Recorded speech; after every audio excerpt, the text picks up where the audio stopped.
Hey everybody, welcome back to True the Catholic. Today we have a real special guest on. We have Dom from the Logos Project. We're going to talk about a lot of stuff. Dom, how you doing? Hey Drew, I'm doing great. Thanks for having me on. Good. Yeah. Hey dude, it's so good to have you on. I've been watching your stuff and I know you've been kind of looking at mine. It's one of those Catholic YouTuber things where we're all in each other's comment sections. And I feel like there's just so many crossovers Yeah. between the way we think about theology and have looked into stuff that I think we're going to have an exciting conversation. Which honestly, I just wanted to jump right into it because we were talking about all the different ideas in Discord, and there's Yeah, just, sounds I great. mean, we could probably record for like 6 hours. We won't do that for the sake of everyone listening, but one of Yeah. the things I really love about your content is that you go really in depth with important stuff, and you do a good job at it, especially around the Second Vatican Council, justification, things like that. And I know that's where we had a lot of crossover. Thanks. Because I know for me, there's Yeah. like this huge justification as a Protestant was like a huge question, right? Of like hmm that's where it all started. You know, this split between Catholicism and Protestantism. And for me, especially looking into some of the new scholarship on that, and then coming in line with that with the Second Vatican Council, I know that was a huge turning point in me, like even deciding that the Catholic view on those things was credible, and then eventually thinking that they were true. Yeah. And I know for you, you've done a lot of work in that area as well. So, as someone who's a cradle Catholic, what kind of sparked your interest in the Council and in Yeah. justification and how those cross over? Yeah. It's interesting because the council itself doesn't really deal with that particular topic, Mm-hmm. and yet the council does deal with the church's relationship to Protestantism Mm-hmm. and the church's history, how it dealt with certain crises, and a retrieval of the fathers. And so Mm. that's ground for a Protestant to kind of prick up his ears. But the justification thing that showed up as well in Protestant Catholic for me in Protestant Catholic discussions Mm-hmm. because I'm a cradle Catholic. I grew up Catholic. I've always held the Catholic faith. I had a moment where I wasn't sure, but but I've always held the Catholic faith. And the question on justification showed up precisely when I started to make Protestant friends. Mm. And that was much later in life. The first time I began, spending time with Protestants was in my early 20s because I grew up in France where there pretty much aren't any Protestants. You hear about them in textbooks, and then I moved and I was a teenager, but then I went to a Catholic school. And I was a novice for a couple years in a Catholic monastery, and then finally, once I'm in the military, I bump into all these Protestants, and I Mm. had never talked to them before. And so, and you're right, I start to realize, okay, justification seems to be kind of like the hinge Yeah. of where we part ways. And I Mm-hmm. remember I was stationed in Okinawa, and I was one of the letters was Romans, and where Paul speaks of justification by faith and not by works of the law. And I Mm-hmm. remember asking my priest, wait, so what's the deal with faith, and why is it not faith alone, and all those questions, Mm-hmm. right?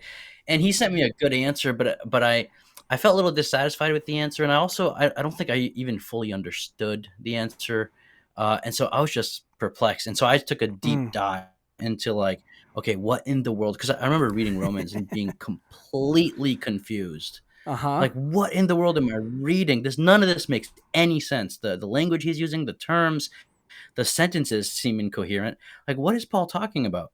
And so I basically told myself, I have to figure this out. And that's when Mm. I discovered the old perspective, which is pretty much the reformers. And I know it has, Calvin's one perspective and Luther is another. They have overlap, but Mm-hmm. and then I discovered, N.T. Wright, and he referred me Yeah. to E.P. Sanders, Jimmy Dunn, and I was like, okay, what's this new perspective thing? And it Mm-hmm. has its own branches, right?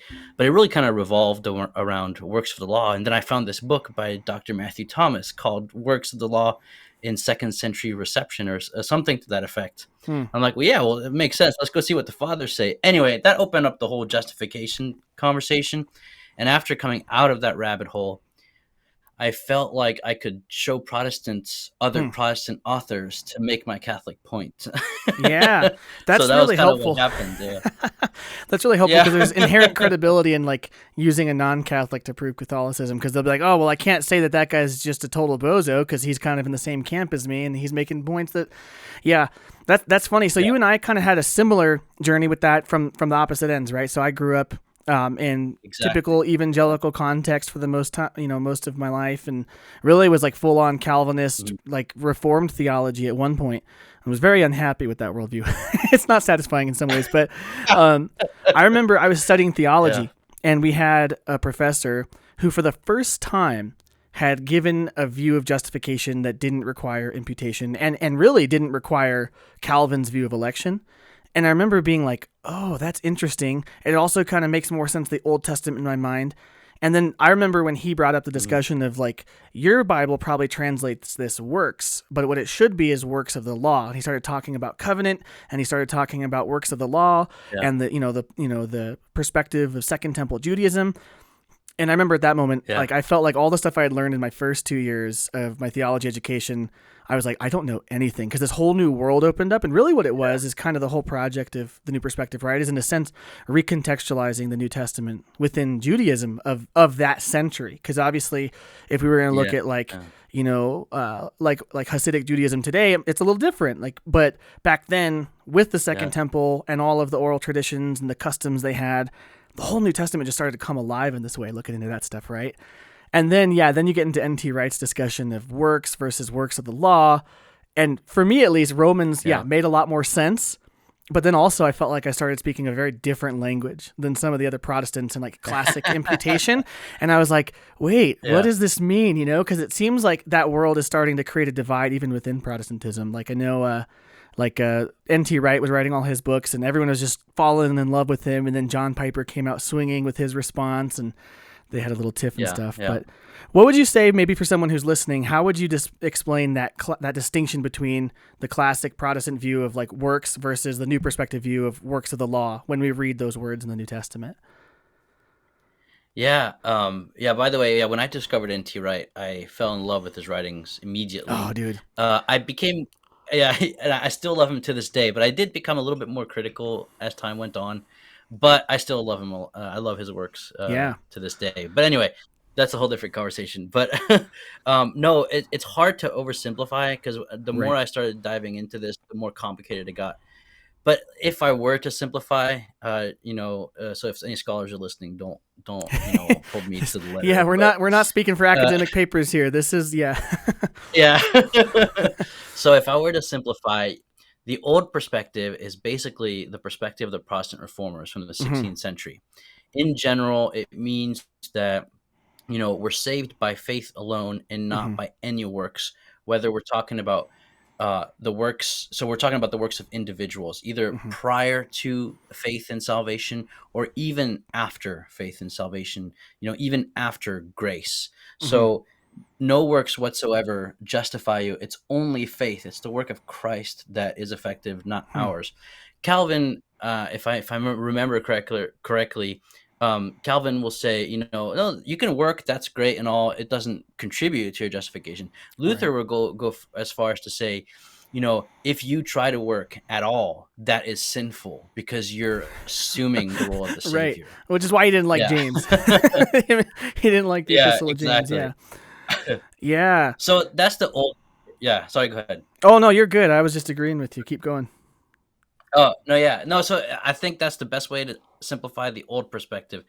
And then the new perspective is basically starts with E.P. Sanders in the 70s. In 1977, he publishes Hmm. this book called Paul in Palestinian Judaism, where I think because there's a lot of you can see how this old perspective can contribute to a kind of anti-Semitism because if you follow what Luther says, basically what's wrong with the Jews is they're this very legalistic, individualistic view of you keep doing as much stuff as you can and God will thank you for that. So it's like trusting in Mm-hmm. yourself.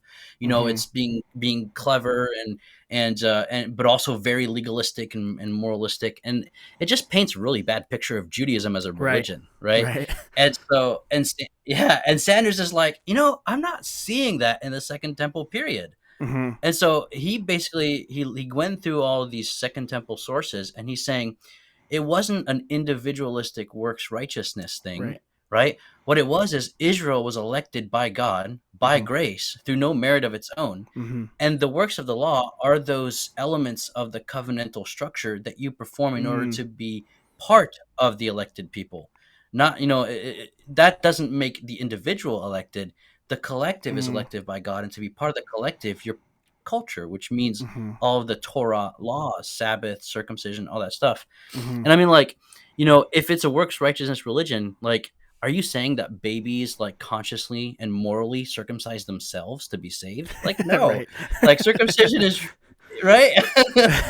Circumcision is received. Right. Exactly. So Yeah. anyway, yeah. So No, I that's what think that's Sanders a did, and I'm no. You're yeah. good. Go I was gonna ahead. say that's a pretty good like basic description, right? Because it's that's I feel like that was the big thing that I started to realize, at least about Calvin, is every time the word election comes up or every time the word salvation comes up, he's kind of playing like what my professor called like individual salvific election. Like that's how he reads it.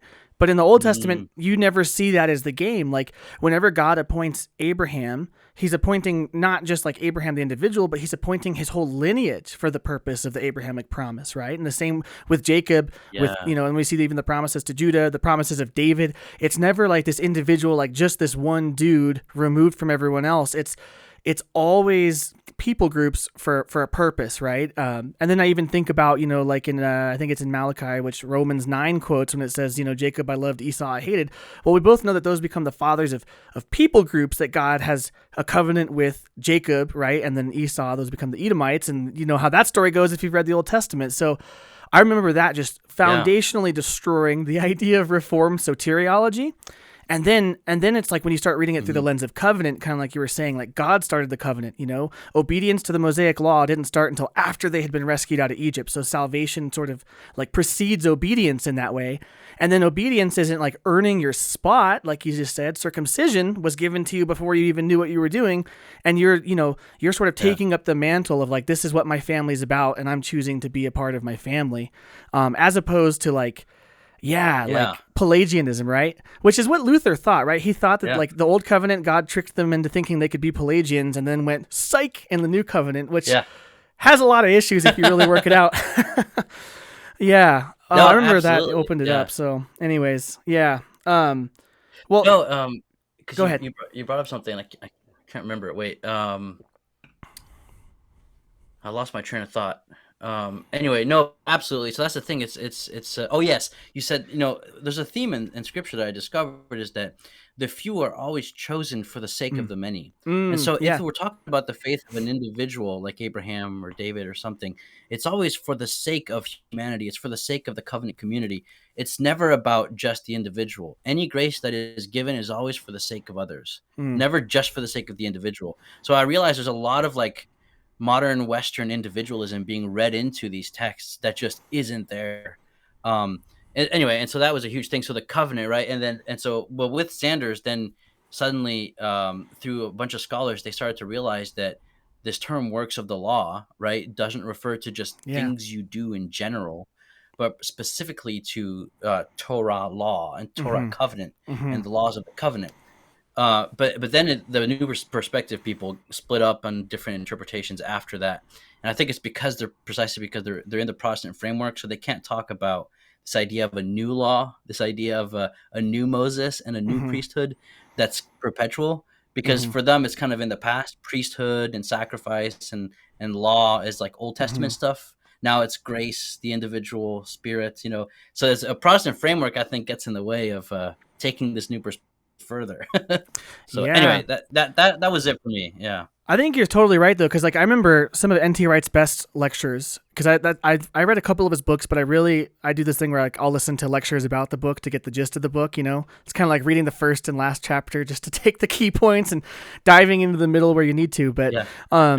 he had a Yeah. lot of discussion about God's people as a covenant people and what that means and what that looks Yeah. like in the old perspective. And I was like, wait, that should just instantly apply to the church. And in a way, he would kind of go there, but just like you're saying, he wouldn't go there maybe as far as he could. And I remember reading that, and then it's actually kind of funny for me. I was talking about all this stuff with a guy, a coworker who was Catholic, and I was like, yeah, Protestantism is doing all this research and discovering all this new theology that's probably going to change every Christian denomination. And I was telling him about justification, and he's like, that just sounds like the Council of Trent. And then I remember just staring at him. I was like, huh? And I went and read it, and I was like, oh, yeah, it kind of does sound like the Council of Trent. Like N.T. Wright just kind of just retrofitted New Testament theology and realized that whether we knew it or not, Catholics were obviously right the whole time, but whether we knew it came from a very Jewish context or not, just through passing on what had been passed on to us, we sort of retained that info without maybe being aware of that full context. But then what I've started seeing is now you have people picking up sort of where N.T. Wright left off. I think of Brant Petrie and Michael Barber, I think, have what's the book? Is it Paul, New Covenant Jew? Is that the book? Oh, dude. Yep. Because then they take the idea of, Such a good book. and infused righteousness as the continuation of, that you're entering this covenantal grace through pure grace, like initial justification.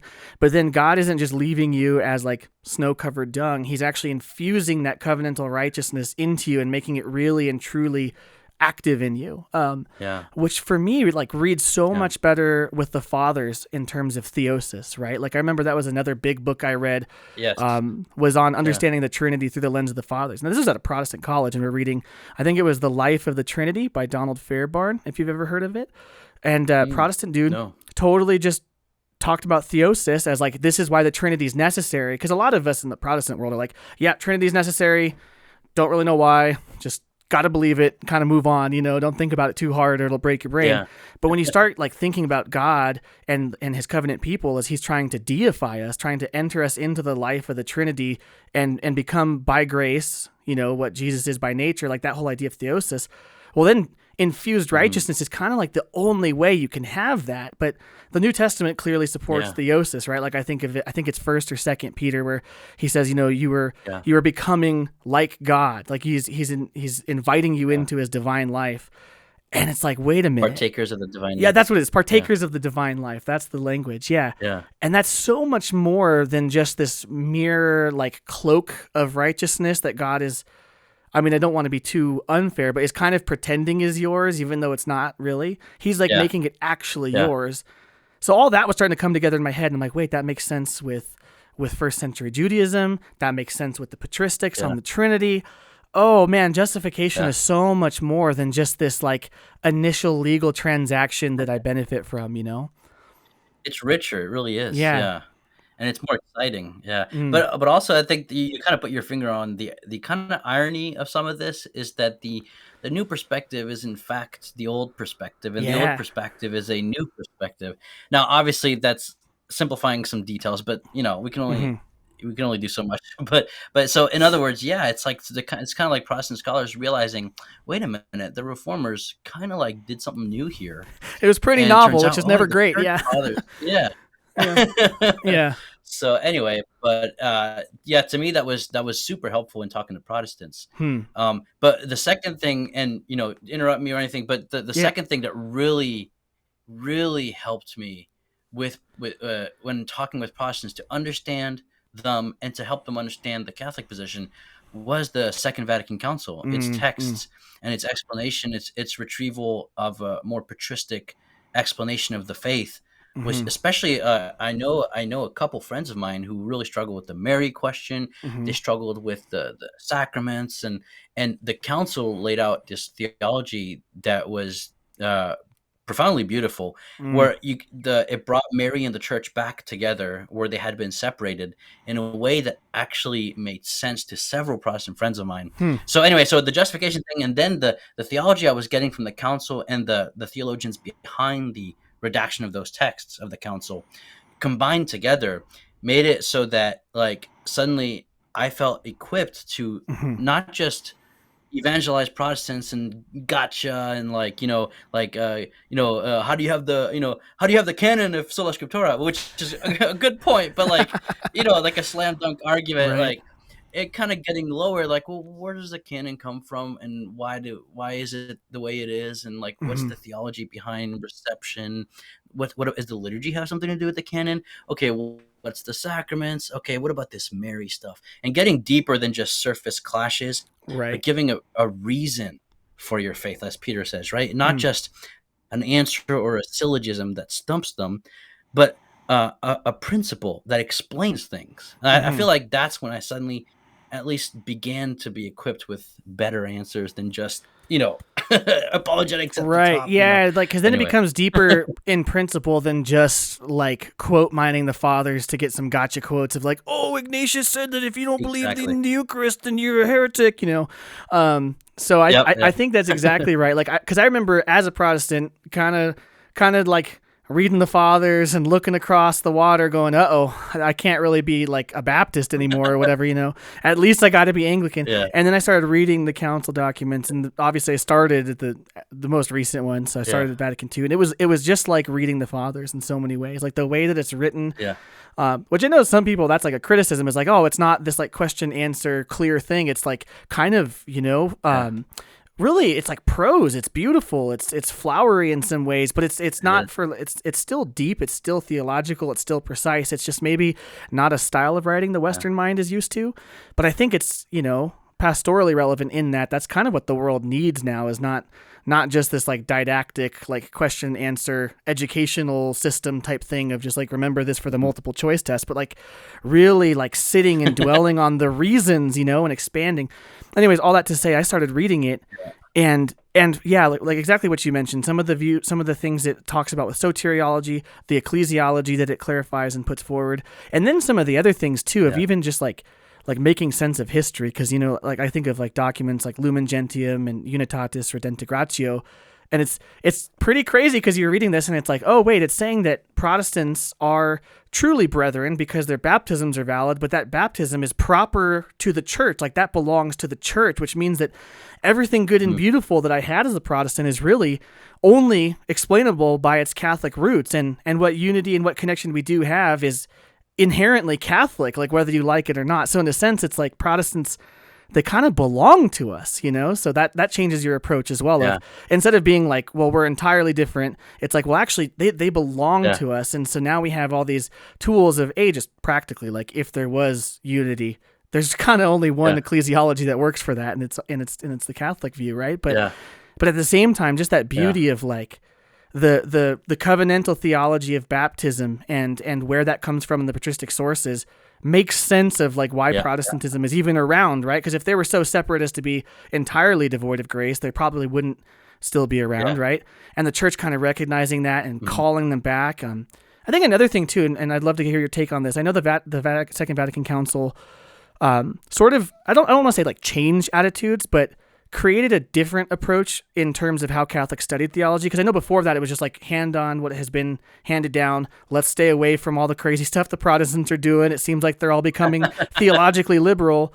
And then at the same time, it seems like Yeah, after that we've had this explosion of like people like Scott yeah, Hahn and Brant Petrie who were delving into that sort of scholarly world, but still holding the yeah, faith like really, really tightly, and not and what they're finding is that it's perfectly reconcilable instead of just like, oh, well, hold to the dogmatics and just know that academically it doesn't make sense and just don't resolve that tension. They've like discovered how to resolve yeah, that tension beautifully as a result of it. So I think, yeah, yeah, yeah, all of those things, it makes me really excited for the future, at least in yeah, terms of Protestants coming back, because I know for me, like once it clicked, I was like, oh, this is the only option.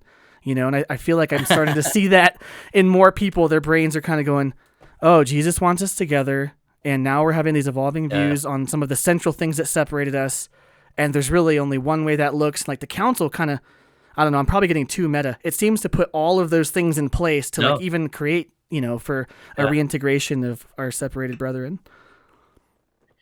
It's really incredible to hear you put it that way, because because you're coming from that Protestant background, and so you're a perfect example of the fruit of the council, right? The Hmm. genuine fruit of the council.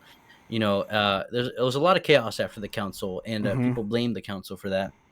But I think it's misguided. It's precisely what the council sought to reform that caused the chaos after the council. The council was kind of like the lifting off of the lid, and Hmm. everything went crazy. Yeah.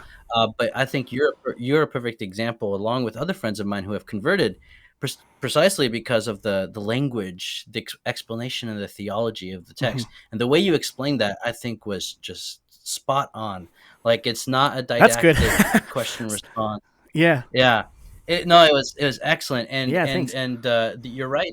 There was a way of, the Protestants are doing their own thing because they don't have the rules, the dogmatic or magisterial kind of guidelines that tell them they can't go in any direction. And so they're going wild, and they're Yep. becoming liberal, and so we just don't want to deal with that. So just follow the catechism, the Roman Right. catechism. Listen to Pope Pius the 12th, and which we should, obviously. I'm just saying, it was kind of like, all right, but like, what do we do? Like, we're kind of Right. supposed to go out and engage, right? And Yeah. so, of course, the after the council, it's like the pressure let loose, and a lot of crazy stuff happened.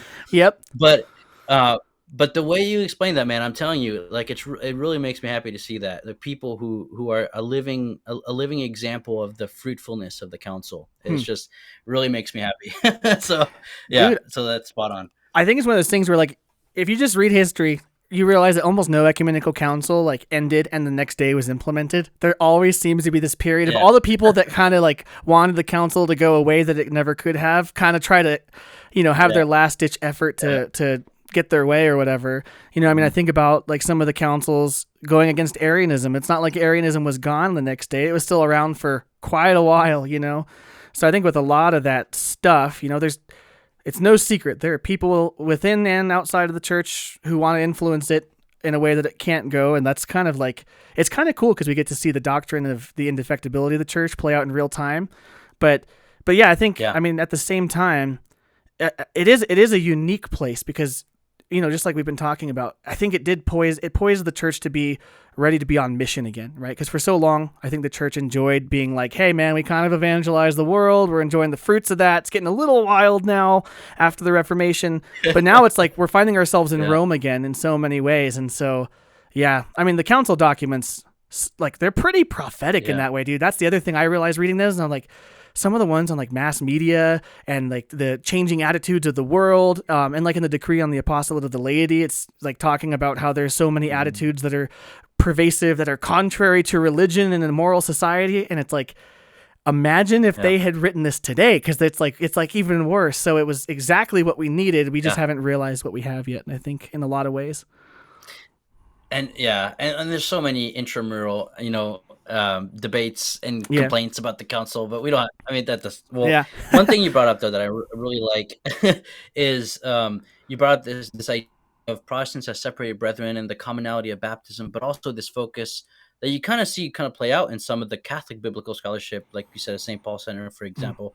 But this idea of the covenant, it's always Mm. been there, of course. Like you said, sometimes things are there that we just don't really kind of explicitly think about, but they're still there. Mm-hmm. But I think you do have a move away from a more kind of covenant understanding towards a more scholastic matter form way of understanding things. And obviously, the Thomistic way of understanding the sacraments, for example, as matter and form, or communion and all that kind of stuff, is obviously, it's faithful to the early church, but it's a different language. Mm-hmm. And so in Vatican II, you have a retrieval of the patristic language. It's Mm-hmm. favored over the scholastic language. Mm-hmm. And what's interesting is it's precisely in seeing how the scholastic and the patristic complement each other.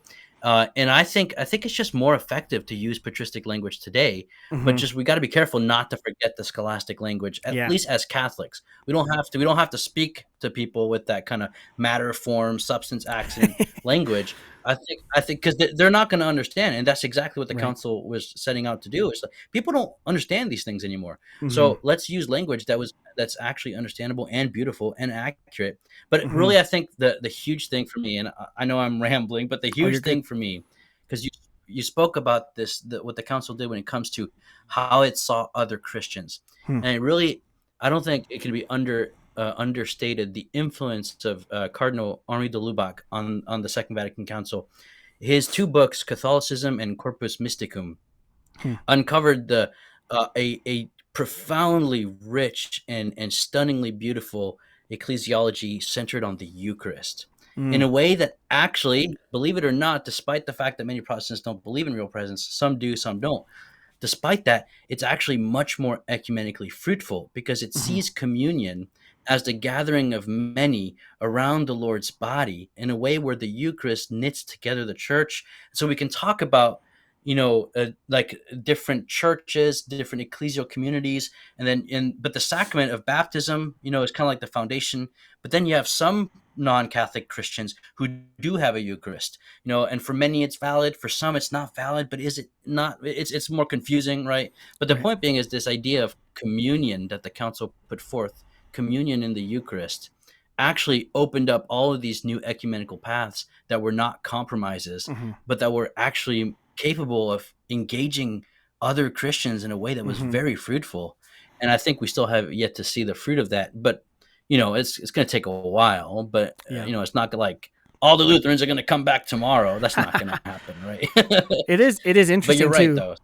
It is interesting that like I think what is good about that on the ground is that engages the heart of missionary activity in a way that it makes you realize that it's not merely intellectual dialogue that brings people back to full communion. Because if it was that, I had a conversation recently with someone who works in ecumenical dialogue on behalf of the church, and he's like, well, we had a joint declaration on justification in the 90s, and that didn't solve it. They like Lutherans and a couple other communions were Mhm. like, hey, yeah, you guys are right about justification, basically, which was like the separating Yeah. issue, but they still didn't fully Mhm. reintegrate. So it's like this path of Yeah. walking with them towards something that's not, it's not unintellectual, but it's deeper than that. It engages the whole human person, which is something the Eucharist does, right? Mhm. It is intellectual, but it's also experiential. It's mystical. I mean, it's Mhm. well, really, what it is, it's incarnational, right? That's what I love about Yeah. the Eucharistic theology of the church. Is it like takes one of the core tenets of the faith, the incarnation, and then like we see it in a sense embodied every Sunday, obviously in that the elements become Christ, but then also that we are united to him in them. And so like, the church militant and the church triumphant are like present in the same heavenly temple together during the mass. Like you start taking all that theology and Yeah. you realize like the core tenet of the incarnation of our Lord is like the essential component to like what he's trying to do in his people in the church, which is also going to be the Yeah. essential component of our unity with other believers. And what draws them. That's like, Yeah. even just all that heady theology aside, when you tell someone of like, yeah, imagine if that Yeah. really was Jesus, even if they don't believe you because they think Thomas Aquinas was crazy and that's all just Aristotelian nonsense, they kind of like, yo, I low key want that, That's kind of what I've seen with my friends. They're like, I wish that I could believe what you believed because the idea of that is beautiful, even if I don't Yeah. believe it. And it's like, well, that's a good starting point because then, you can encounter the Yeah. reality of it, even if you're not intellectually there. That was a lot of word salad for me as well, but No. yeah. Yeah. No, that's great. I think, yeah, there's a lot of work to do, of course, and Hmm. it's not over. And ecumenism, I think, is so important. And I think that's why false ecumenism is such a bad thing, precisely because of how important ecumenism is. Mm. And I think a lot of people have overreacted to false ecumenism by saying, just leave us alone and let us have our faith. Hmm. Now, at a certain level, I understand, especially for like just kind of simple Catholics in the pews, like Hmm. they're like, look, I'm just here to worship God and like believe in the faith given to me by my ancestors. Like, why you got to muddy things to get cozy with Protestants? So I get it, right? But it's like the church has, in fact, a duty to reach Hmm. out and to bring about communion amongst all. If they really are Christians, which obviously they are, even though some people deny that, right? If they really are Christians, then we ought to be united to them. That's a Right. duty. You Right. can't just stick to the individual kind of comfortable sphere. Like even the faith is called to be in places of discomfort. But one Hmm. last thing that what you said made me think about is Cardinal Ratzinger wrote over and over again about the purifying effects of division, Mm. and because who brings about unity? It's not our committees or our joint declarations or our Right. agreements, right? Agreement doesn't bring about truth. Truth brings about agreement and communion. Right? Mm. It's the other way around. So it's God that will bring about the fruit of true ecumenism. It's God's grace that will bring about unity, not Mm. our efforts. Hmm. Our efforts are part of it. God uses that, but Hmm. ultimately it's Him and not us that bring it about. And so the way He interprets the continued division of Christians is precisely as what keeps us sober, and Hmm. we can actually be united in our division, right? And Interesting. to me, that's a beautiful way of speaking of another kind of unity with Christians we're not in communion with. We can have a community in suffering, Hmm. And there is where God's grace, I think, can work to actually bring about real communion. And so, yeah, just less. I don't know. I just on one side, people are like, just they want their own thing. I want my cake and leave me Right. alone, right? And then on the other side, you got people who just like don't care about differences. Oh, you Right. have your truth, I have my truth. And the task of ecumenism is just, it's a responsibility, it's a duty, it's a mission, but it's Yeah. also, it's really rewarding. Yeah. Anyway. Dude, I think Yeah. that's so good. Yeah, and I think it is tempting because there is so much in the secular world, and that's even invaded certain ecclesial communities. Like I can think of certain Protestant communions that are essentially just becoming like secularist talking points, and especially with Yeah. relativism, and the reaction to that is to have nothing to do with anything that could ever sound like relativism, right? So it's like, well, we don't even want to talk nice to these people Mhm. because then we're not standing up for the truth. But there is Yeah. something to, what I think of. I always think of Jesus with the woman at the well, in that he Yeah. was very clear about the line, but he also was willing to engage with her, and she was a Samaritan, right? So it's someone that like just culturally he Mhm. should have just been not talking to, but at the same time he was willing to engage with her. He wasn't compromising on the truth, but he also spoke it in a way, and obviously it's Jesus. He knows everything about everybody, but he knew things about her. He used that information to invite her into deeper trust. And then that led to her repenting and going and sharing with people. What I really love too is that he says, there will come a day when the Father wants us to worship in spirit and in truth. And it's like, well, she might have the right spirit. She got the right idea, but she's kind of on the wrong side of some issues. The way he engages with her, like Yeah. I reflect on that story a lot, because it's like, that's probably something like, getting to know somebody, learning about their struggles, not compromising on the truth, and then inviting them into a deeper of experience of what God is doing, in spirit and in truth. And I think that's how those things are overcome. It's not just going to be like, it's not just debates. It is like truly like Yeah. uncovering the source of that woundedness with people, and oh, I'm going to Yeah. use a word that some people don't like, accompanying them through it, right? Um, yeah. Yeah. the A word. Yeah. But yeah, I mean, I've just seen that a lot because, just even in our efforts in our parish, we're really starting to focus on mission and evangelism. And just in my own life, like something about the sacraments has just ignited that in me. Who knows what that could be? But Mhm. it's really, man, it's like, it can't just be like self-justifying intellectual debates. It has to be like truly learning to be family with someone and draw them back into the household, right? It's kind of like the prodigal son story. Like a lot of us are Yeah. the second brother who didn't leave but has a bad attitude, and like, our separated brother, and are kind Yeah. of like the first brother, and we should be like joyfully inviting them into the banquet. Anyways, yeah, I've been Yeah. thinking about that a lot, and just because my own experience as a Protestant, it's like, wait, we do have a duty to do this. And to be fair, I think Catholics are really doing good at this. Like if you look at the track record, and just like the average attitude of like most Catholics is like, yeah, we really want you guys to come back. And I don't want to Yeah. overgeneralize, but my experience as a former Protestant of the other side of the issue is like, those Catholics are going to hell. Don't even talk to him, man. Just stay away. And so it's like, and that's not true of everybody, Yeah. obviously, but there is something there. Yeah. So that is hopeful, at least. Yeah. No, no, yeah, it's been a similar experience for me. Again, generalizations, notwithstanding, but Hmm. I mean, exceptions notwithstanding. But Hmm.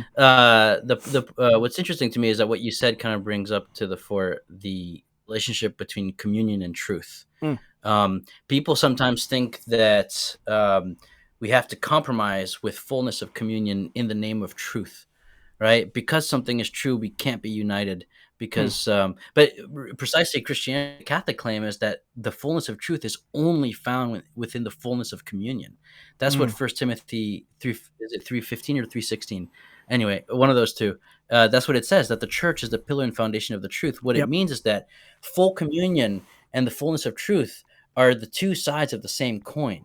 And so Hmm. if you find yourself splitting those, and not just communion and truth at Right. one area or another area, but their fullness, if you find yourself splitting those, like you've taken a wrong step. It's become individualism. Hmm.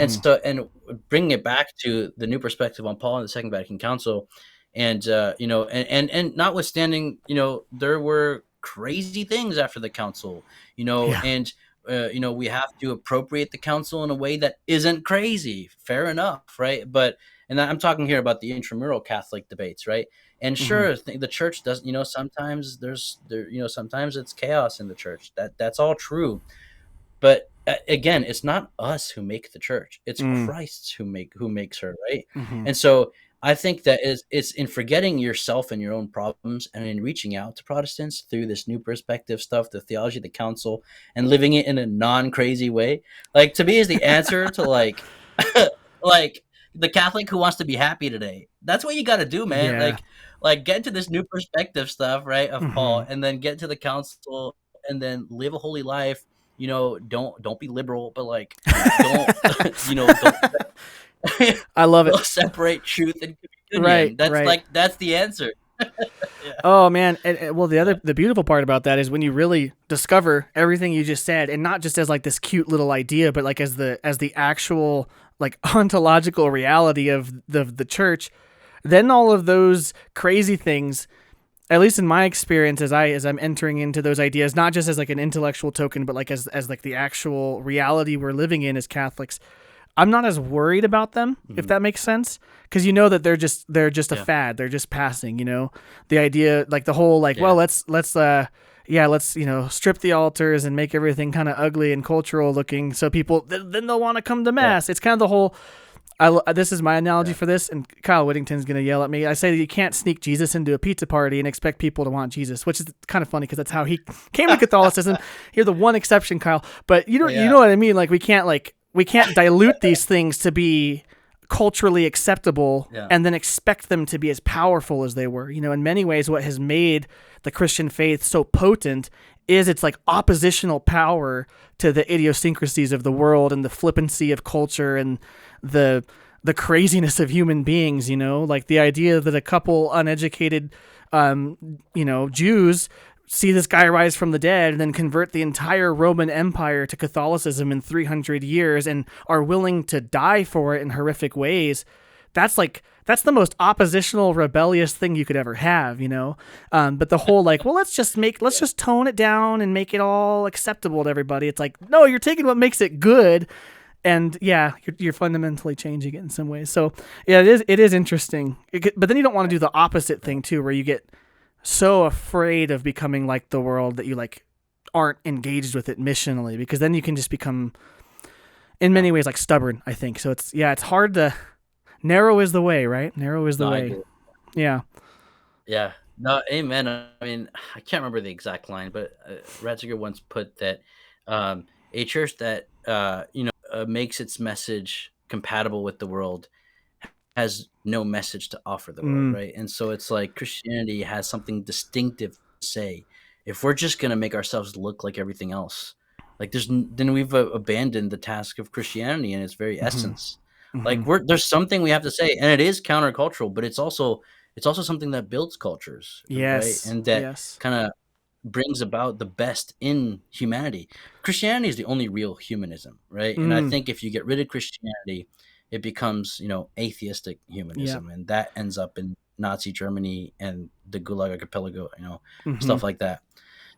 So, amen. I totally agree with you. Yeah. Well, it's like it is kind of like the quintessential modern thing of like, oh, well, now we've moved past this, we can make it in our image, which is like, hello, Garden of Eden vibes coming right out of that movement, right? Whereas like the Yeah, fundamental mission of the church is to make the world and ourselves into the image of Christ, into the image of the Creator, and to have the timeless divine yeah, principles instantiated in everything from our own lives to the structures we build to the way we interact with the world. yeah, Um, I mean, hey, we built Western civilization once, and then right now it seems like the world is just trying to throw it all away and get rid of the very thing yeah. that built it.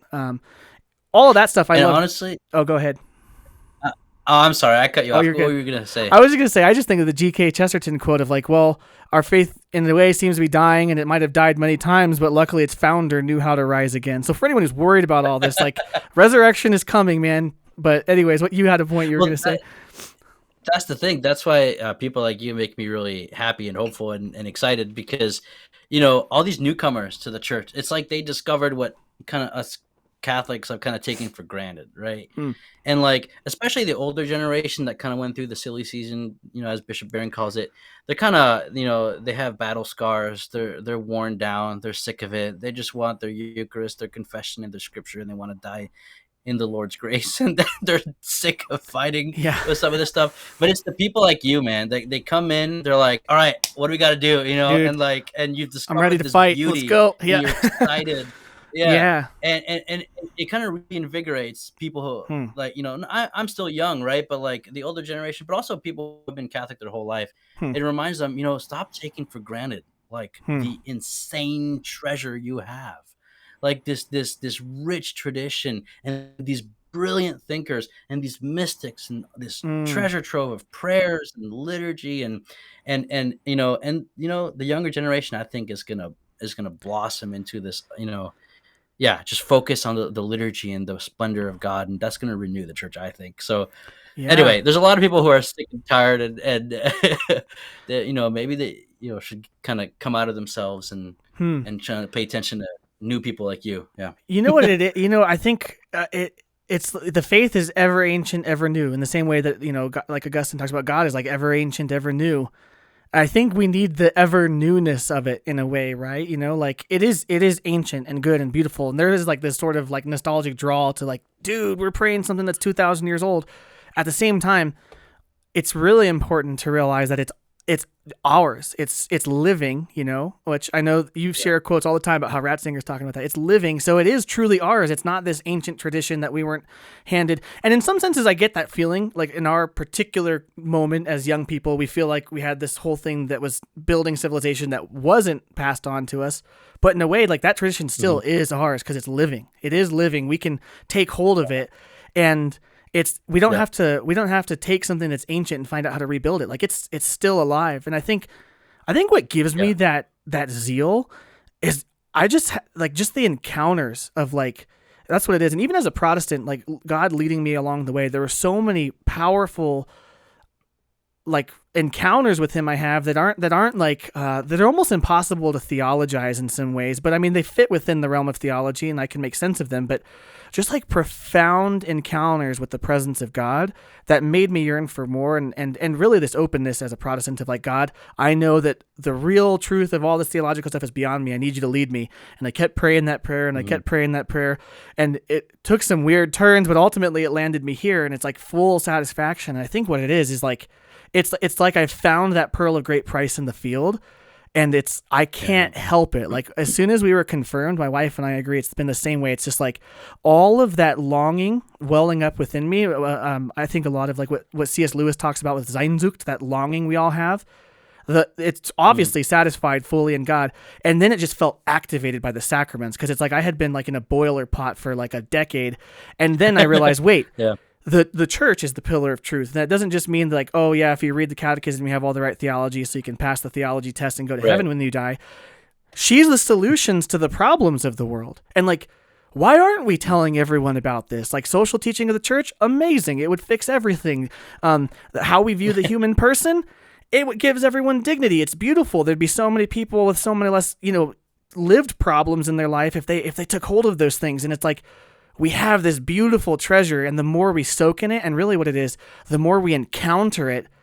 I feel like Jeremiah. I can't bottle it up. It just pours out of you. So I think that's like the newness part of it, right? It's like a young married couple. They're so excited about being married, but you never have to lose that honeymoon phase if you can cultivate that continual encounter with the object of your love. In a married relationship, that's your spouse. But with Christ, it's Christ. So it's.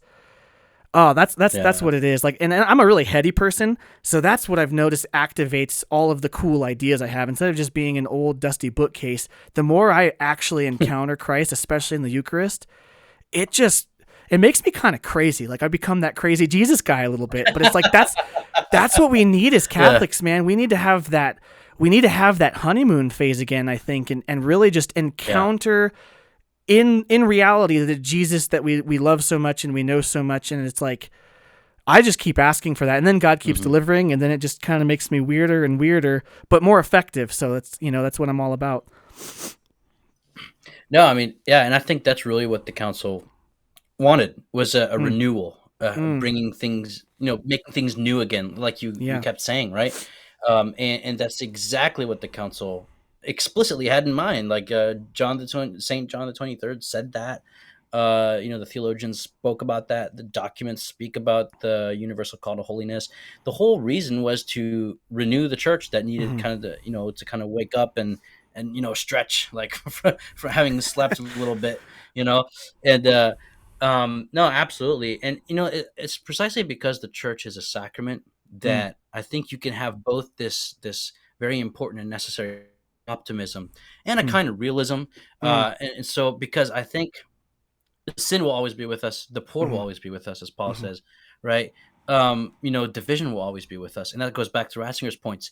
So we can be one with the poor in their mm, suffering. We can be one with the sinner by bearing their sin, and we can mm, be one in our divisions by being united precisely in the suffering of that division. mm, And so, but that doesn't mean it'll go away. And that's really the dynamic of sacrament, is you the perfect mystery in all of its splendor is in our midst in mm, wooden vessels, right? And mm. kind of dirt, muddy vessels, but Yeah. it's the holy God himself, right? Mm, And that's, I think, where you have both that enthusiasm that we yeah. need, that newness, that renewal, while acknowledging, yeah, we're still going to be divided, but how can we let God work in this Yeah. mud, pile or something? Yeah. So yeah, I think both of those work together precisely because the church is the sacrament of salvation. Yeah.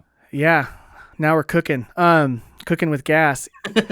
It's so good. Like I just, there is obviously, I don't think either of us this conversation has been trying to pretend that there's not a lot of controversy about the council, some of the things like you said that happened in the aftermath. I know Father Blake Britton has a book Yeah. about that. He calls it the paracouncil, which I love that term because it is kind of like there were definitely some things that did happen and they were not great, but they were not the intentions Yeah. of the council fathers necessarily.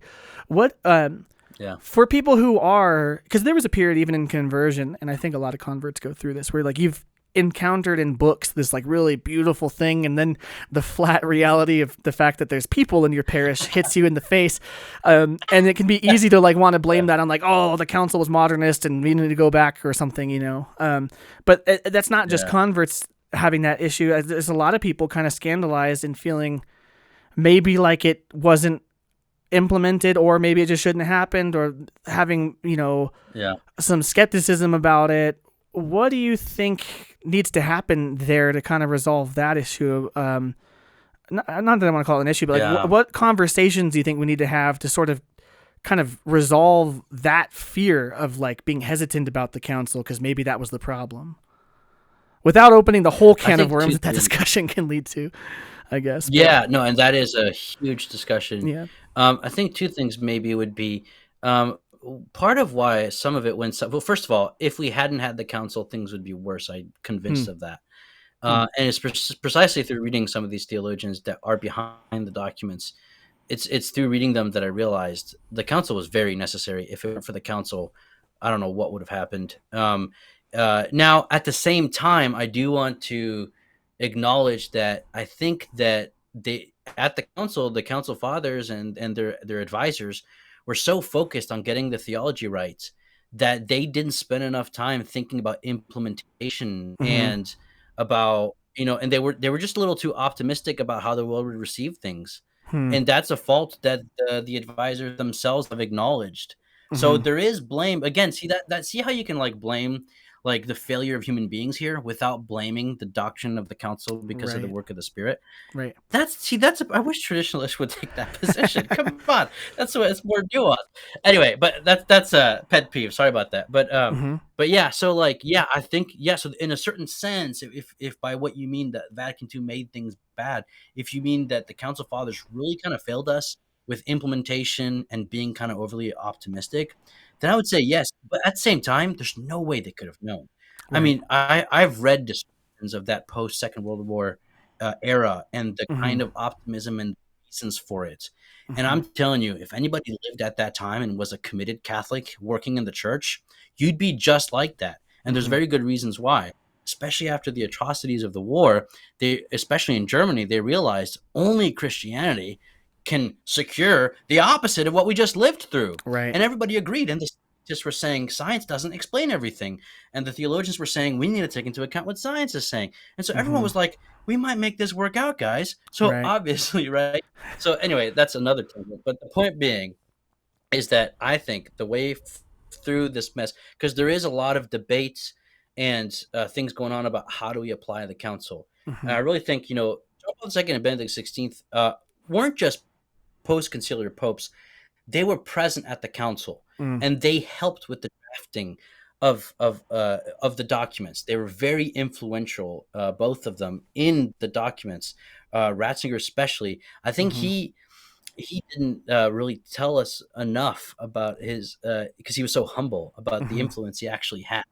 Anyway, but I think the best thing to do today when it comes to appropriating the council is to appropriate what is it that the theology of the council exactly is. Right. Because every council brings a new perspective that's obviously old, right? New and Mm-hmm. old.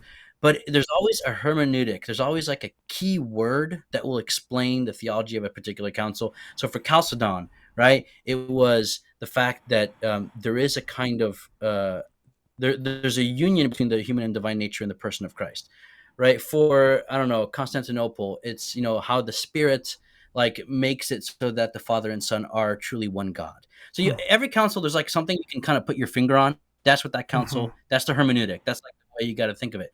Vatican II, the hermeneutic is the word communio, right, which means communion.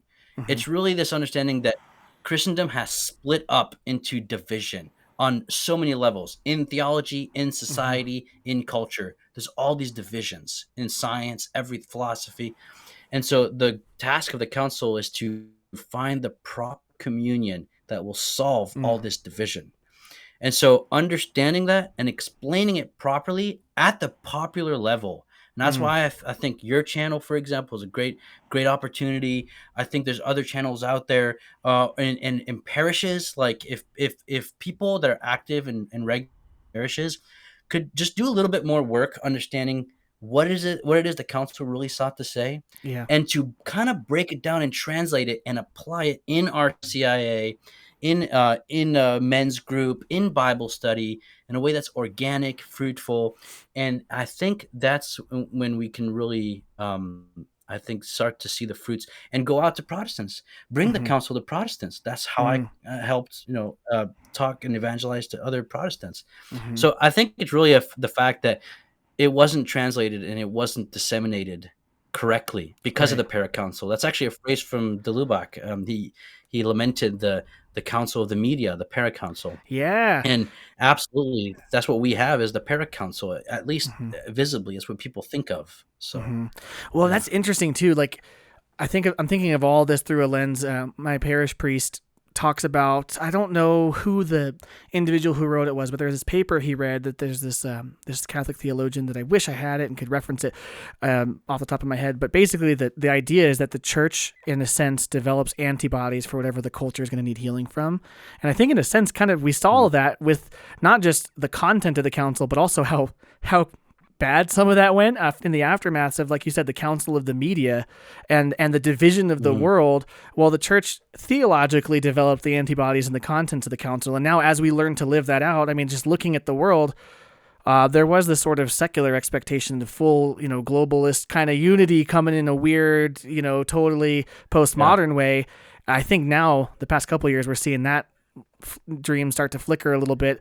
But in the midst of that, the Yeah. church, as she starts to embody some of this theology of the council and actually implement it and actually live it and experience it, we're going to develop those Yeah. antibodies, so to speak, to the divisions, not just in Christendom, but in the world at large. And then it will be attractive, and then the hope will be there. I think that maybe they had Could I optimistically in the council. Yeah. I hate to interrupt you, but that's Oh, no, such a do, good do it. point, especially the analogy with the antibodies. Yeah. That I think that's perfect. That's exactly Yeah. right. And I think though that the church, because it's facing this huge wave of secularism, of Hmm. division, and a culture of death, and all of this, right? The sexual revolution. I think the church will continue to unfortunately feel the effect of this for a little bit. We have Yep. to just accept that. And Hmm. I think it's going to become smaller because Mm-hmm. of that. People are going to realize, well, if the church is the world, then why am I part of the church? Mm-hmm. And so, but I think it's those antibodies that Mm-hmm. will suddenly bear fruit in the smaller community. Mm-hmm. That will be explosive, right? And Mm-hmm. that's why I think you're spot on. Yeah, Mm-hmm. There's a Ratzinger quote about that. You probably know it better than I do, but he talks about that, right? The church of the future being smaller. yeah, And do you know that quote? I uh-huh. can remember the concept of it, but Yeah. Well, he says it in several areas. okay. There's one he says it. Well, there's more where he says it, but I can't remember exactly. He just says that I don't remember verbatim the quote, but basically that the church of the future will be small, but it will be live with a much more profound faith. But I don't remember how he put it Mm-hmm. exactly. Yeah. Mm-hmm. And that is, yeah, I definitely think that's the way it's going in so many ways. You know what's funny? Even as a Protestant, just kind of looking at the way things were going, even in Protestant communions, that seemed to be. And I had a professor tell me Yeah. that actually, a mentor of mine, really looked up to him. He even said that he was the pastor of a house church, and that was kind of a cool hip movement in Protestantism, and still is in some ways. Yeah. But he was like, "This is the future, man. Yeah. We're going all the way back to the beginning." Although his idea of house church is a little different than what we find archaeologically, right? But all that to say, I remember him saying like the church of the future is going to be, pretty much socially ostracized for the views that we have on, marriage and stuff like that. And then also just very small without any resources. And I was like, oh man, you're just like a kind of a crouch to the old guy. No way. And now I'm like, yeah, I think he was Yeah. right. In so many ways, I think he was right. At the same time, though, that's what generates the types of saints who have what Jose Maria Escriva calls holy shamelessness, and that's what evangelizes people by the thousands. Is that sort of holy shamelessness of the faith, Awesome. Absolutely. And just to Yeah, add a caveat, because I have some listeners I know probably will be thinking this. We don't mean like kind of an Amish move that is cultic, that right, cuts itself off from the world. right, But we do mean that those who will gather around the sacraments will be few, because hmm they're going to see that they have value, while the rest of the world has kind of abandoned that old hmm superstitious idea. But I think because the bad response is to kind of go off into the woods and start a village, right? Like right, that's not the response either. And hmm but yeah, I think being more human, being having a more humanistic approach, where hmm like there is a deep bond with the few Christians that gather around the altar of the Lord, right? But hmm also like being a human among humans, and that being a way of evangelizing and showing the pagan world, hey, like we're more human, like we care yeah. more about people and their freedom, like hmm you want to join us, like Well, this is the yeah, church of the first couple centuries, right? I mean, you have deep exactly, bonds that yeah, they didn't know a lot about them. Like the Roman government was like, dude, they're eating babies over there. Like that's how foreign and separate they were. But at the same time, here yeah, they are taking care of yeah, all of the poor and the sick, even to their own death sometimes. Like that really is the church. You know what yeah, I think of a lot, and I sort of had this thought on my way into the church. I actually started a podcast called The Daniel Generation, and then stopped it because I was like, wait, I need to determine if I'm Catholic or not before I like have that whole thing. But that paradigm yeah, of like, if you look at Daniel the prophet and his life of living in a mhm, foreign land, houses that they didn't build, cities that they didn't come from, with a people that's not their people, and not just yeah, like living in a tent. Like they're instructed, like build a house, settle in, you're going to be there for a while.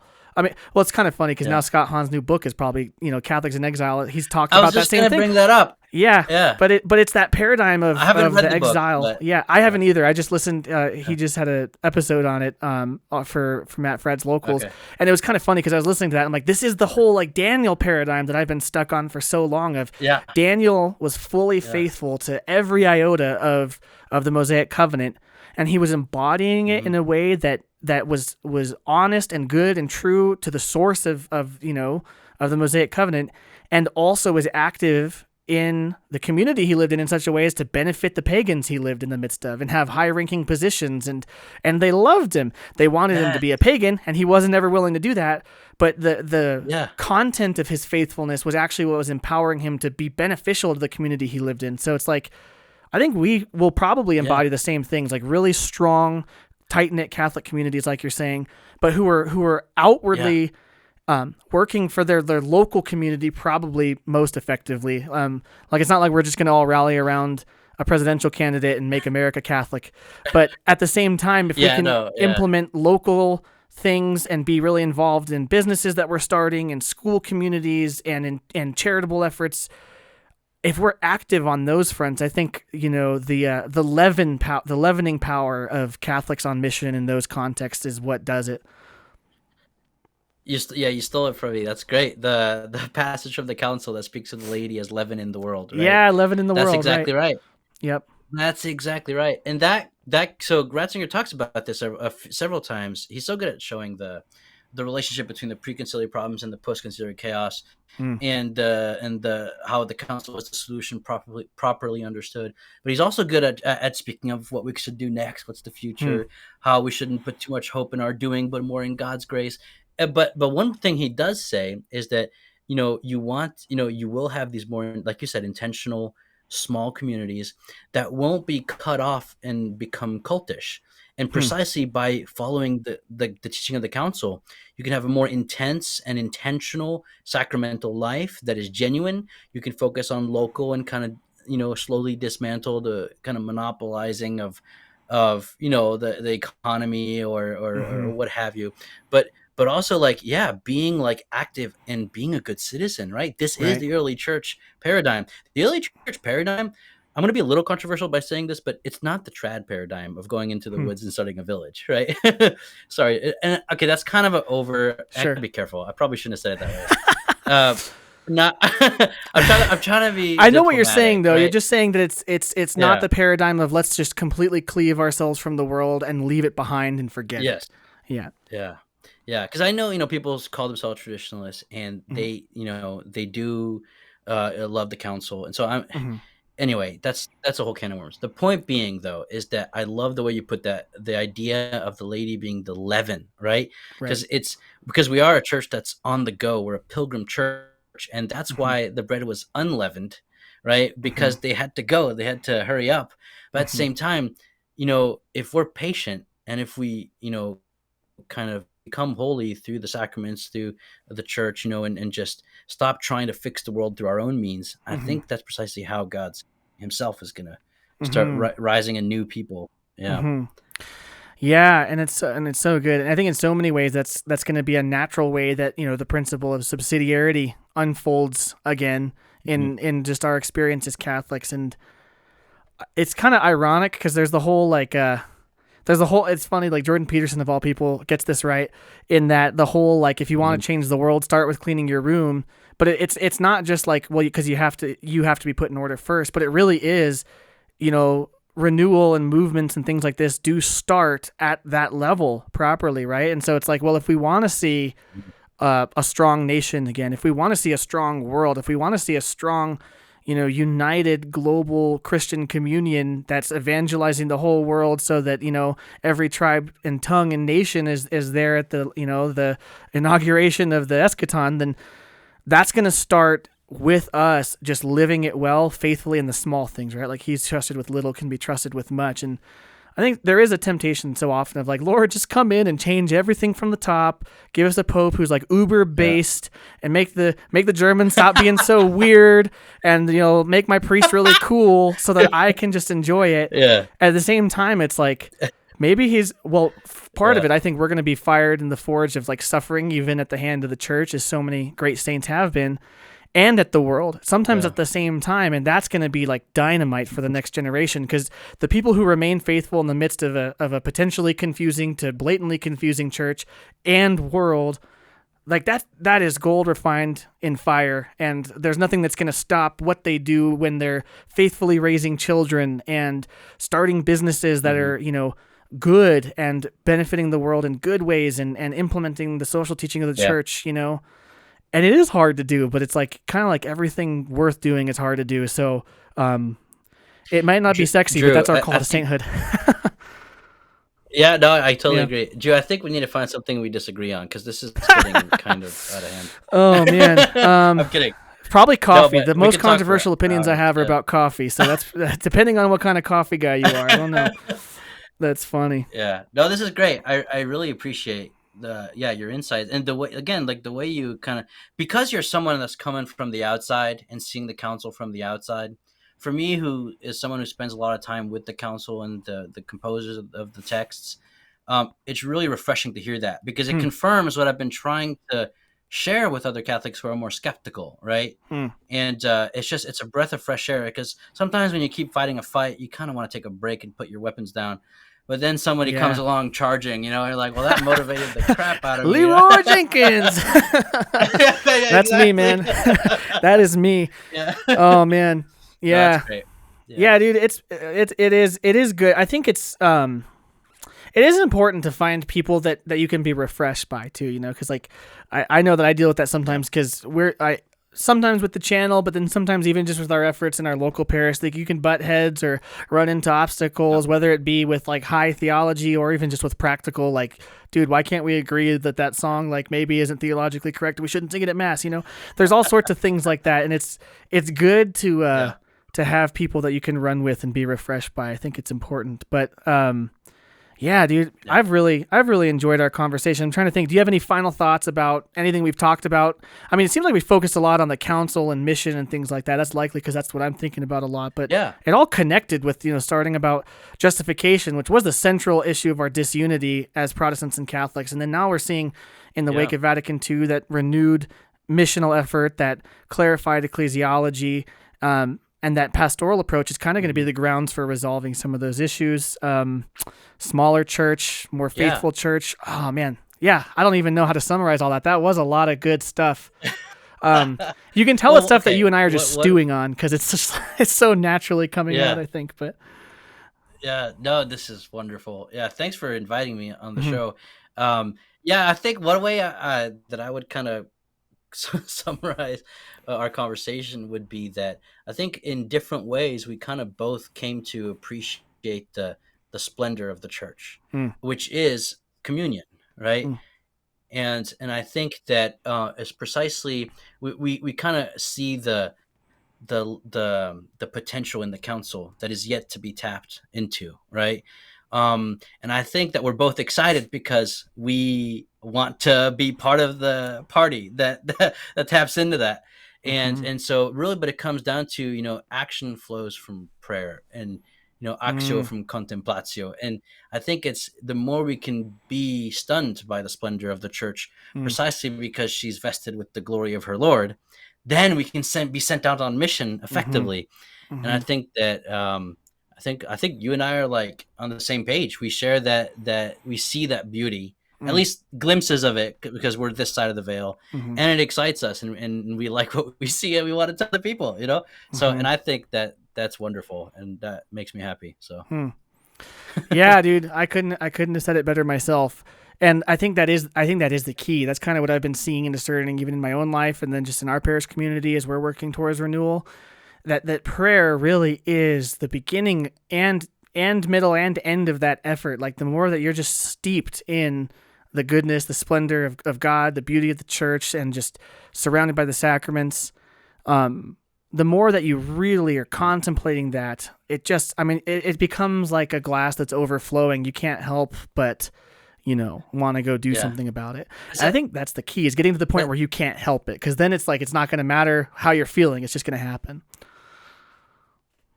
Amen. That's actually one of the reasons why I left the monastery, because people ask me, like, because I was a monk for 2 years, a Benedictine monk, and people ask me, why'd you leave? Did you not like it? And my answer is usually like, no, I loved it. I just had to leave. And I think part of it is because when I learn things and see things that are beautiful, I have to talk to people about it. I have to share it.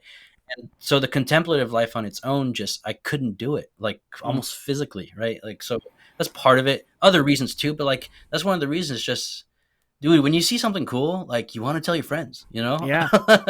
Yeah, we do it with YouTube videos and TikToks and like favorite shoe brands. I mean, humans are just natural evangelists. So if you're not evangelizing about Christ, you just need to encounter him deeper. And then at some point the switch flips and you're like, whoa. And then your neighbors think you're weird. It's okay though. We've all been there. Like, dude, he's just having Bible studies on his back porch, smoking pipes and talking about Jesus. What a freak. That's okay. That's the best way to be. Cool. Well, Dom, where can people check out your stuff? I mean, you do lots of work on explaining the council, explaining, all sorts of amazing things. I really like your content. It's really grounded, really well researched, things like that. So how can people engage your content, and what do you have coming up next that people might be interested in seeing? Yeah, thanks so much. I appreciate it. Yeah, so the YouTube channel is The Logos Project. Logos is Logos. And you know, I'm gonna be doing more videos on the theology of Pope Benedict XVI, Mm, so Joseph Ratzinger, and I've finally started to make my way through the major books of Henri de Lubac, mm, and so I'm working on some of these pivotal players, to use a phrase Bishop Barron uses, mhm, right? And I'm trying to explain them, and I'm trying to explain the council as well to shed light on it, kind of what we talked about. So I don't have, like, right now, I don't have anything slotted out, but things usually kind of show up on my channel when I feel like doing them.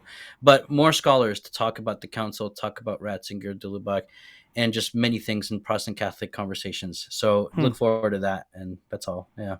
Awesome. Awesome. Well, I really enjoyed our conversation. I'm sure it will be the first of many more. Because I feel like we just kind of Hope so. just touched the surface of all the different things we could talk about. So, everybody, thanks for Yeah. watching. Make sure you go subscribe to Dom, watch his content. I mean, I can't explain it enough. It's so good to be able to take that high, heady theology and boil it down in the way you do, but without like diluting it. So I really like the work you do. Everybody, thanks for watching. Thank you. And we will see you next time on Drew the Catholic.